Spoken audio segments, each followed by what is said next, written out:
नमस्कार दोस्तों, मैं शिवानी स्वागत करती हूँ मेरी यूट्यूब चैनल में। आज मैं आप सबके लिए लेकर आई हूँ एक कहानी। तो चलिए स्टार्ट करते हैं आज की कहानी।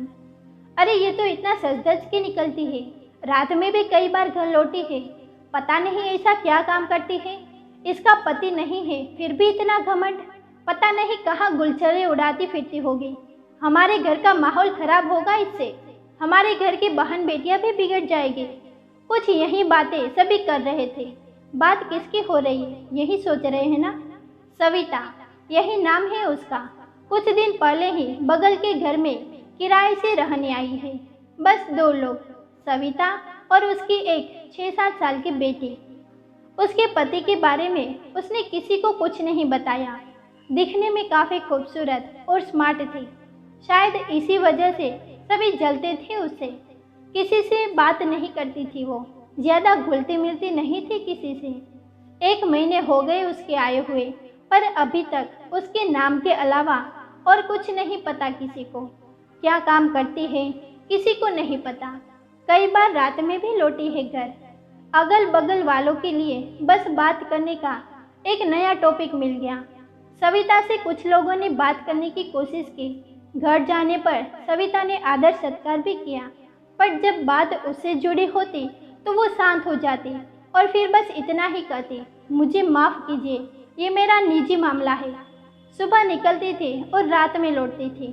सबके मन में असमंजस था कि ये करती क्या है, और यही कहीं उनकी बेटियां ना सीख ले, गलत प्रभाव पड़ेगा उनके घर वालों पर भी। इन सब बातों से परे वो अपनी ही दुनिया में मशगूल थी, जैसे उसे कोई फर्क ही नहीं पड़ता हो इन सब अफवाहों का। एक बार कुछ लोग उसके बारे में बात कर रहे थे कि उसने सब कुछ सुन लिया। उसे बहुत बुरा लगा था। उसने तुरंत ही जवाब दे दिया वहाँ खड़े लोगों को और वापस चली गई। बस अब बात सबके मान पर आ गई। कैसे उसने सबका अपमान कर दिया, उसकी हिम्मत कैसे हुई। सबके मन में बदले की भावना जन्म ले रही थी कि कैसे उसे इस कॉलोनी से निकाल दिया जाए। सब उसके खिलाफ बस सबूत ढूंढने में लग गए ताकि वो इसके बुनियाद पर उसे निकाल सके इस कॉलोनी से। पहले सबने ये पता करने की कोशिश की कि वो काम कहाँ करती है और क्या काम करती है। अपने जलन और ईर्ष्या को बेफिजूल में सब उससे बदला लेकर तृप्त करना चाह रहे थे। एक रात सविता के घर के बाहर गाड़ी खड़ी थी जिसमें वो और उसकी बेटी बैठकर निकल गए। बस अब क्या था, कॉलोनी के कुछ लोग भी उसका पीछा करते चले गए। जब जुनून सवार होता है तो दिन क्या रात क्या सब बराबर ही लगता है। बस यही हाल था कॉलोनी वालों का। उसने तो सब सबूत चाहिए था, सविता को गलत साबित करने का, उसके चरित्र पे उंगली उठाने का। इतना अच्छा मौका कैसे छोड़ सकते थे वो। अब उन्हें ये एहसास नहीं था कि उनके घर के बच्चे ये सब देखकर क्या सीखेंगे, कि उनके बड़े ये क्या कर रहे हैं। सब पीछा करते करते एक हॉस्पिटल के पास पहुंचे। उन्होंने वहां देखा कि सविता उसकी बच्ची के साथ एक और इंसान था। जरूरी ये सविता का बॉयफ्रेंड होगा, एक ने कहा। और नहीं तो क्या, इसीलिए तो रात तक घर से बाहर रहती है, यही सब करती होगी, दूसरे ने और मजे लेते हुए कहा। इधर वो तीनों हॉस्पिटल के अंदर चले गए। बाकी सब उसका पीछा करते हुए उन तीनों को फॉलो कर रहे थे ताकि घर के मालिक को दिखा सके और उसका पर्दाफाश कर सके। वो सभी भी उसके पीछे अंदर गए। अंदर उन्होंने देखा कि सविता रोई जा रही थी और वो इंसान उसे संभाल रहा था। तभी डॉक्टर आकर कुछ बोलते हैं जिसके बाद वो और भी जोर से रोने लगती है। उन सभी को कुछ समझ नहीं आ रहा था कि हो क्या रहा है। फिर डॉक्टर के साथ सविता की बेटी भी आती है और वो तीनों गाड़ी में बैठकर निकल गए। ये सब शायद उनके सोच से बिल्कुल अलग था और वो सामने आया और वो भी चौंका देने वाला था। उनके पता करने पर पता चला कि सविता के पति ने उसे उसकी बच्ची को, जो उस वक्त उसके गर्भ में थी, अपने घर से निकाल दिया। वजह सिर्फ इतनी सी थी कि उसके पेट में लड़की थी, लड़का नहीं। उसके माँ बाप ने भी उसे अपने पास रखने से मना कर दिया, ये कहकर कि समाज वाले क्या कहेंगे। उसके एक दोस्त ने उसे अपने पास रखा, उसकी मदद की जब तक उसकी बच्ची इस दुनिया में आई। फिर उसके लिए नौकरी का भी बंदोबस्त किया। सविता अब उस पे और बोझ नहीं बनना चाहती थी, इसीलिए उसने काम करना शुरू कर दिया। कॉल सेंटर में तो कभी छोटे मोटे रेस्टोरेंट में काम करने लगी। कुछ साल अच्छे से बीते, फिर उसे पता चला कि उसकी बेटी के दिल में छेद है।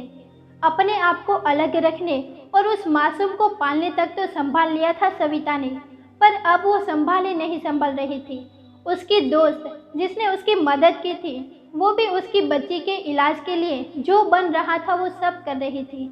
वो आदमी उसी के दोस्त का पति था जो उसे अपनी बहन मानता था। वो भी अपनी हर कोशिश कर रहा था। आज भी वो अपनी बेटी को डॉक्टर के पास लेकर आई थी जांच के लिए, जहां उसे ये पता चला कि उसकी बेटी की हालत दिन ब दिन बिगड़ती जा रही है। अगर जल्दी ऑपरेशन नहीं करवाया तो कुछ भी हो सकता है। इतना सब सुनकर उन्हें बहुत दुख हुआ। वापस आकर सभी को ये बात बताई। सभी के अंदर बस पछतावा ही बच गया था। किसी को समझ नहीं आ रहा था कि उससे माफ़ी कैसे मांगी जाए। उसके इस कठोर रूप के पीछे माँ की ममता और उसके संघर्ष को कोई देख नहीं सका। सभी ने सोचा अगले दिन उससे माफ़ी मांग लिया जाए और उसकी मदद की जाए, लेकिन जब वे सभी उसके घर पर गए, घर बंद पड़ा था। किसी को नहीं पता वो कहाँ गई। उसके मकान मालिक ने बताया वो सुबह होने से पहले ही निकल गई अपनी बच्ची को लेकर। कहाँ गई ये तो हमें नहीं पता। सब निराश होकर लौट गए। उन्होंने गलती तो की थी और सज़ा शायद यही थी कि ये अपनी गलती की प्रायश्चित तक ना कर पाए। कितना आसान होता है ना किसी के चरित्र पे सवाल उठाना, उसके लिए उल्टे सीधे तर्क देना। कोई अपनी लाचारी नहीं दिखा रहा तो मतलब वो घमंडी है। बिना उसके पीछे की वजह जाने हमें कुछ भी बोलने का हक मिल जाता है। समाज वाले क्या कहेंगे, यही सविता को कहकर उसके माँ बाप ने अपने घर में जगह नहीं दी थी। सच में समाज वाले ऐसा क्यों नहीं कहते कि अपनी बेटी की शादी ऐसे घर में क्यों की, क्यों अपनी बेटी को ऐसे हालात में छोड़ दिया। अपने झूठे सम्मान के लिए उस वक्त सविता को छोड़ दिया जिस वक्त उसे सबसे ज़्यादा ज़रूरत थी। क्यों उसके पीछे उसके लिए गलत शब्द बोले गए, क्यों उसके साथ किसी ने सही नहीं किया, उसके अपने घर वालों ने भी नहीं।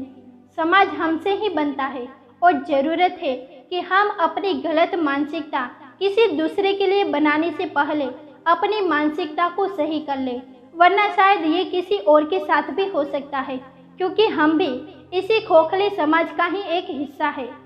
दोस्तों, कहानी अगर पसंद आई हो तो वीडियो को लाइक करें, शेयर करें और चैनल को सब्सक्राइब करना ना भूलें। Thank you.